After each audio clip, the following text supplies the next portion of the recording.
of the reasons that I'm sharing today is because we did need to have this charge conference, because the bylaws of our church, what we refer to as the Book of Discipline, say that when salary, the compensation for the pastor, it has to be set by a charge conference, not just a small group.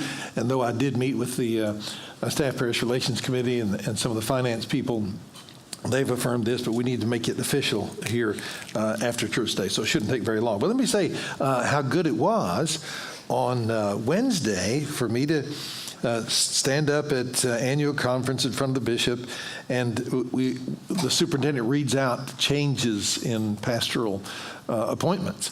And so we came to Springfield, and I announced the pastor, Jack Whetstein. So it was good.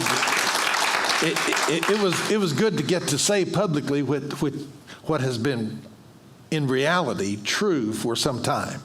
And matter of fact, Jack has been a minister here for many years, if not decades.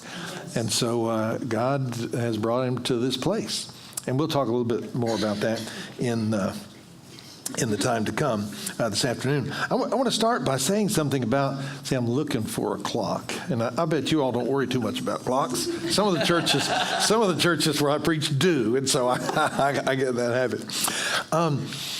Years ago, I was in Pensacola teaching this class, and this is back in the 80s. If you can, well, half you weren't alive back then, but if you remember, there was a big thing with Jim Jones and this cult that went over to Guyana, and they all killed each other. And there's been several different kinds of weird cults, and it was particularly growing back during the 80s.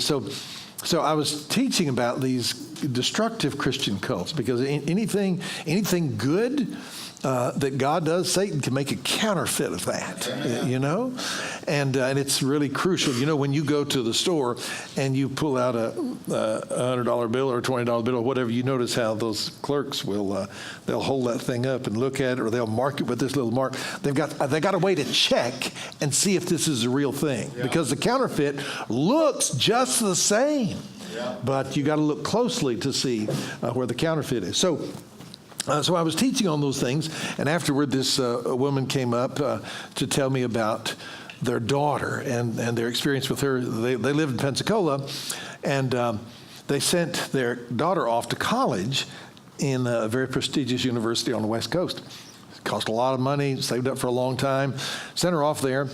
And in fact, it's so far away, and the cost was so high for her to come home. She didn't even come home for Thanksgiving and Christmas.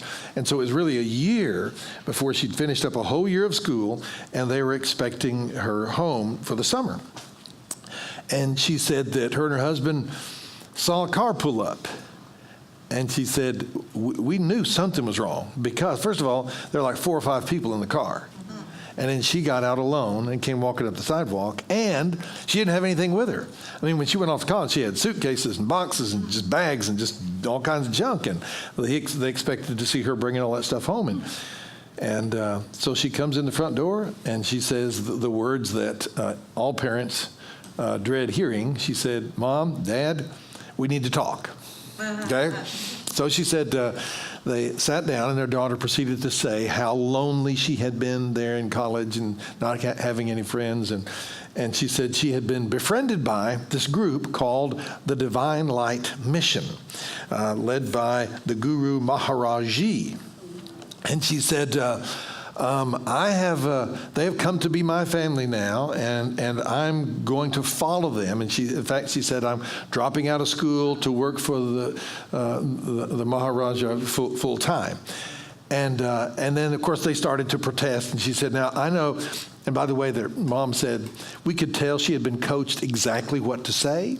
So she said, I know that you're going to try to stop me. You're going to try to tell me I can't do this. But she said, you can force me to stay here, but you can't watch me 24/7. And at some point, I will escape, and you'll never see me again. You'll never hear from me again. But if you'll let me go and follow the guru, then she said, I will keep in touch, and I'll send you a postcard if you ever have any grandkids. And then she went on to say, she said, The guru says, Jesus said, in order to follow him, you had to hate your mother and father. And so she said, I denounce this family now, and the Divine Light Mission is my family from now on. So we're going to talk about that. There's this place in Luke 14, actually several places where Jesus talks about this and related language. But look at Luke 14. And we're going to begin in verse 25. But I want you to see that this is really important, that you see in the context of talking about family and this phrase about hating your mother and father, he also uses two other illustrations. So there's the family thing, and then he talks about building a house or building a tower, and then he talks about going to war. So somehow these three things are related, and it's not what the guru said. The intent here, Jesus is not talking about that at all. So let's look at this. Beginning in verse 25. Large crowds were traveling with Jesus, and turning to them, he said, if anyone comes to me and does not hate his father and mother, his wife and children, his brothers and sisters, yes, even his own life, he cannot be my disciple. And anyone who does not carry his cross and follow me cannot be my disciple. Suppose one of you wants to build a tower. Will he not first sit down and estimate the cost to see if he has enough money to complete it? For if he lays the foundation and is not able to finish it, everyone who sees it will ridicule him, saying, this fellow began to build and was not able to finish. Or suppose a king is about to go to war against another king. Will he not first sit down and consider whether he's able with 10,000 men to oppose the one coming against him with 20,000? If he's not able, he will send a delegation and will ask for terms of peace. In the same way, any of you who does not give up everything he has cannot be my disciple. So,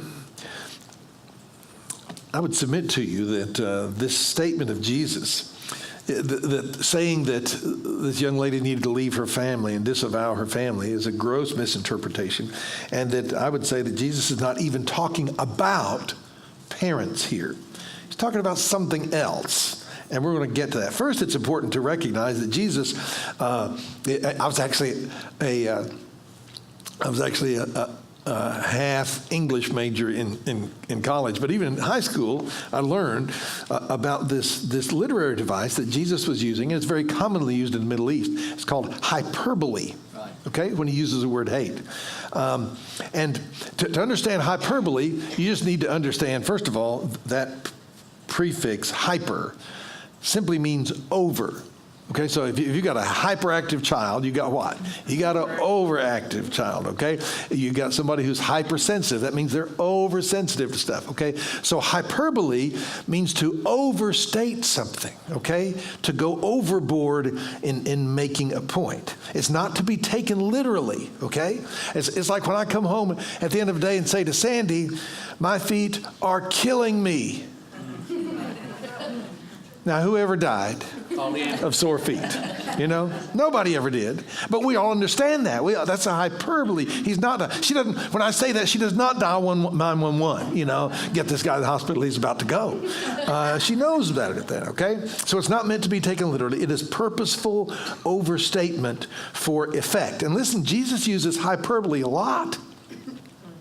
He said, for example, if your hand sins against you, cut it off. If your eye sins against you, pluck it out.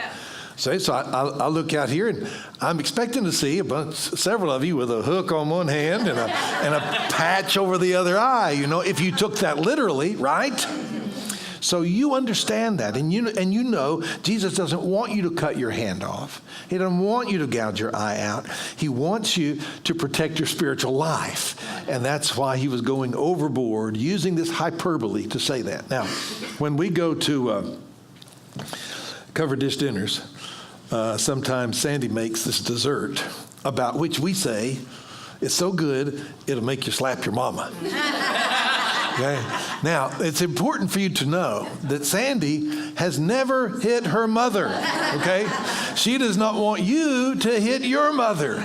This has nothing to do with hitting mothers. Okay. It's just what? It's a hyperbole. She's purposely exaggerating to make a point. And hyperbole, by the way, is not just exaggeration. It is exaggeration in the service of the truth. So if I say, for example, I caught a fish this big, is that a hyperbole? No, that's just a lie, and there's a difference between the two, right?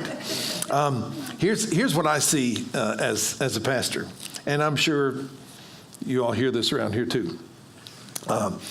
We get so used to using hyperboles, we don't even think about them. At the end of worship service, often people would come out and shake my hand on the way out, and someone, inevitably, almost every Sunday, would shake my hand and go, "Pastor, I was freezing in there." Okay? And if that makes me want to look real close and see, like frostbite, do I see any icicles hanging on? No, not frozen. Not even close to frozen. But she's just saying, it's almost always a woman, by the way. She's saying, I was colder than I wanted to be, but she's overstating that, okay? And here's the funny thing about it. The same Sunday, someone else comes through there, shakes my hand and says what? I was burning up in there. And then I want to look real close. Smell smoke? No. See any embers? No. Not even close to being on fire. In fact, to tell you the truth, I'd love to see somebody on fire for God in the church, okay? Right? So we know this is what we do. We use those hyperboles, all right? So, and it's because we want to make a strong impression. It's not intended to be taken literally. And if you don't get hyperbole, you won't get a lot of the things that Jesus says, okay? So Jesus is not saying, hate your parents. He's saying, put him first, okay? And he's using a hyperbole to do that. Put him above family, above everything. In fact, if you look at the context of this passage, and he uses two other illustrations, what do they have to do with family? Well, nothing. What do they have to do with commitment? A lot. Building a house. Well, he's just building a tower here, but building a house. Well, what happens, Jack, if you start a house and you got the money for the foundation but nothing else? It sits there a long time. People start talking. Yeah, and what bank wants to mortgage that? They don't want to do that. So what he's saying is you need to know up front the cost of building this thing. And Jesus is saying, you need to know up front the cost of following me. Amen. You going to do this or not? Amen. And then he goes talking about going to war. How much sense does it make? How much sense does it make to build a half of a house or lay the foundation and put in the plumbing and the electrical and everything and then lose it all? How much sense does it make to lose lives, thousands of lives in a battle and still lose the war? You need to think about it. Whether you could, if you're going to do this, you need to be all in, and you need to know that you can win, okay? So Jesus is not giving a commentary on the unimportance of our families. In fact, Jesus, the reason he uses family, the reason he uses mother and father and sister and brother is because he knows they're very important. They should be very important. They're high on our priority list. And that's why he chose them for this comparison, because our commitment to him needs to be what? Higher than that. So this teaching here is not about your relationship with your mom and dad. It's about your relationship with who? Jesus, God. Yeah. So, here's another place that it says in Matthew 10, verse 37. Anyone who loves his father or mother more than me is not worthy of me. Anyone who loves his son or daughter more than me is not worthy of me. So Jesus is more important than your family. Jesus is more important than your job. I mean, even if you're a doctor, or a teacher, or a soldier, or a president, okay? Jesus is more important than a good education. Jesus is more important than recovery for the economy. Jesus is more important than winning the war on terrorism, more important than finding a cure for cancer, more important than world peace. Okay? Now, what did I just do? I just rattled off a bunch of stuff that was very important. And I was using hyperbole to say that your relationship with Jesus Christ is above all of those things, okay? I hope you appreciate how hard it is for a superintendent. This is my second time to preach here. There's a lot of churches in the district I only get to preach in once, or some of them haven't preached in at all. But I got to think real hard before I go to preach somewhere. What am I going to say to these people? God, what do you want me to say? Because I could talk about apportionments. I could talk about the sexuality issues that are big in the Methodist Church now, all kinds of other things. But let me tell you, none of them are more important than this. Yes. Your relationship with Jesus Christ. Yes. That's number one. That's the foundation.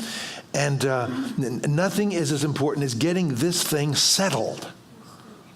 And notice who Jesus is talking to. Verse 25, it says, turning to those who were traveling with him, he said. Those who were traveling with him.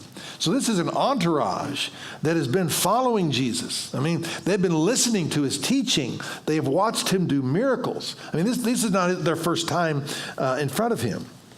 And so you understand that Jesus is looking at people who've been listening, they've been watching, they've seen miracles, they've gotten free food, and he's saying, it's time for you to know what this is really about. Right. Okay?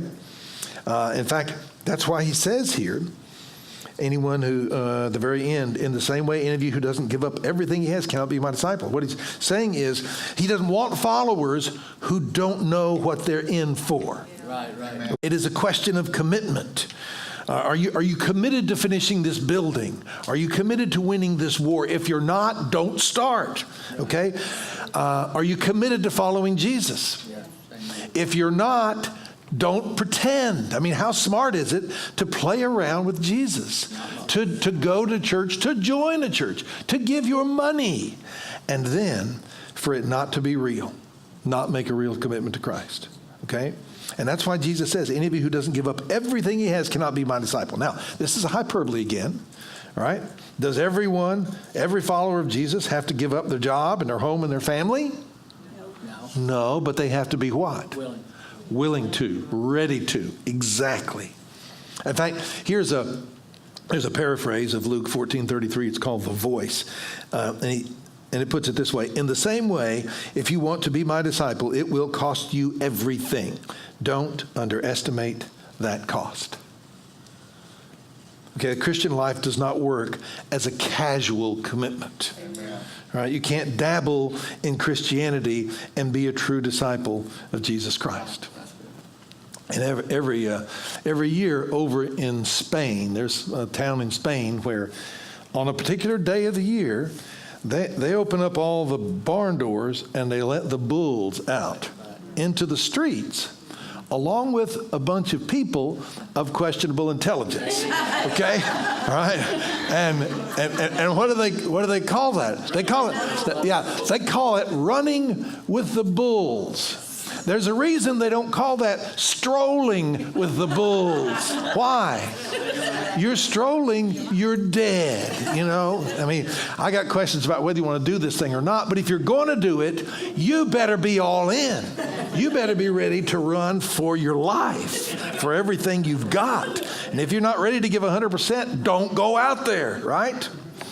Here's this kind of a sarcastic essay from Wilbur Reese.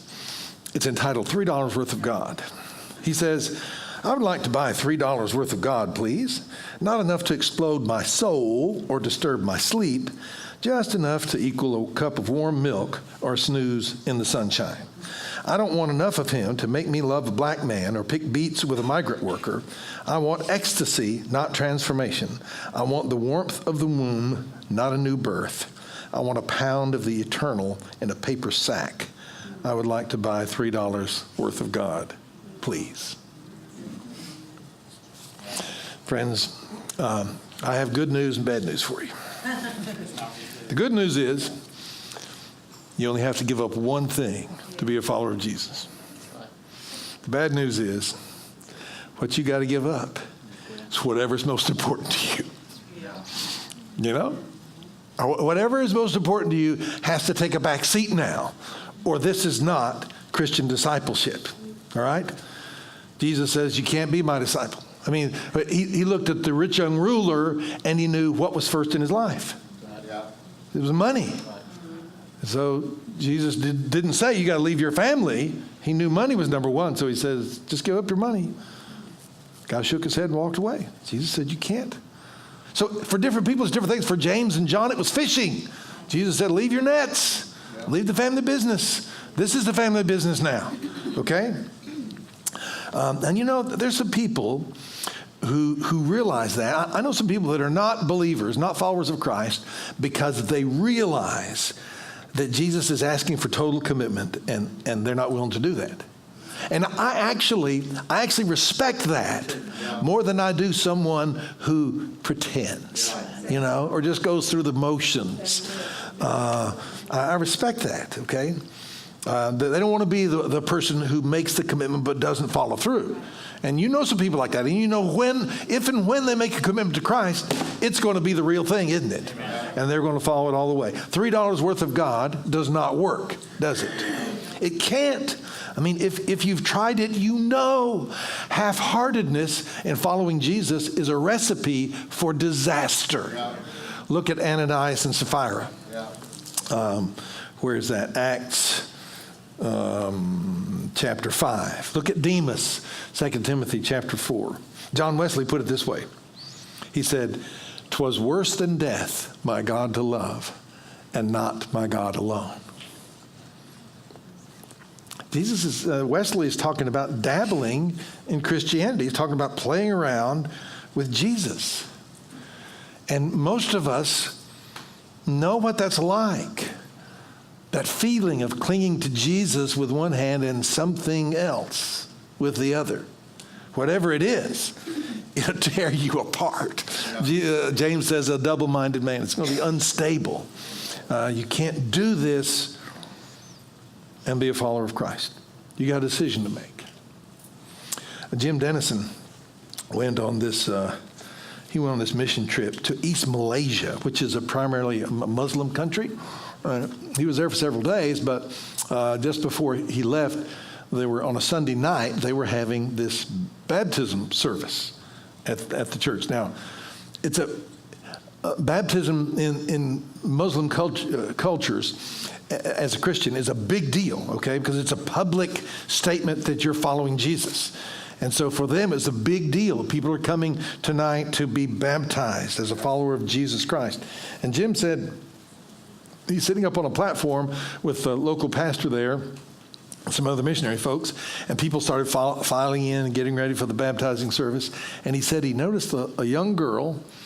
He said she couldn't have been more than 12 or 13. She came through the door carrying a little beat-up suitcase, and she took it over in the corner and set it down. And he said he wouldn't have thought any more about that, except later on, she was one of those that got baptized. And after the service, Jim asked the pastor, he said, that one of those little girls that got baptized, she brought in this suitcase. She's carrying this bag. Why is that? Does she live a long way off? Does she spend the night with friends, or what's the deal on that? And the pastor said, no. She said her family is Muslim. And they said, if you get baptized as a Christian, don't come home. And so she packed her bag. Now, friends, thank God, very few of us ever have to make a choice between our families and Jesus. I mean, for most of us who make a commitment to Christ, our families are glad, and it's a good thing for our families, okay? But let me tell you this. Hear me on this. Every one of us has to make a choice between Jesus and something or someone. A relationship, a lifestyle, a habit. I don't. Some of you have been there. And you've known, you're going along the road with Jesus in one hand and this thing in the other, and you come to a fork and you realize you got to decide. Which way are you going? And you can't take both of them with you. In fact, isn't that what we do whenever we pack a bag, go on a trip? You know, if you're going to Disney World or, going to Athens, all right, you got to pack a bag. And what often happens to us is, we put together everything and put it on the bed that we want to take with us. And then we look at that bag and we go, this ain't fitting. So we got to leave some of this behind. Either we leave some of this behind or we can't go. Right? I mean, you can't take everything you own to Disney World. It won't fit in your car. They wouldn't let you through the gate with it, okay? So we do this. We know what it's like to make decisions, make choices based on where we want to go and whether this can go with us when we go. And let me tell you, friends, if you hear Jesus here, you're going to realize that he's saying, you're going to follow me? This thing stays behind. Yes. This person, Yes. this relationship, or this thing, whatever it is in your life. And listen, the Holy Spirit's the one that tells you. Amen. And I know that because he's beat me up several times. He'll let me know, and he'll let you know whether this can go with you or not. And if your journey is to follow Christ, then that's great. But in order to do that, every one of us has to look at something and say, this is goodbye. Can you say that this morning? Let's pray. Lord, we thank you for speaking truth to us. And it is hard truth, but we need to hear hard truth, Lord. We don't have easy problems. Following you is not easy.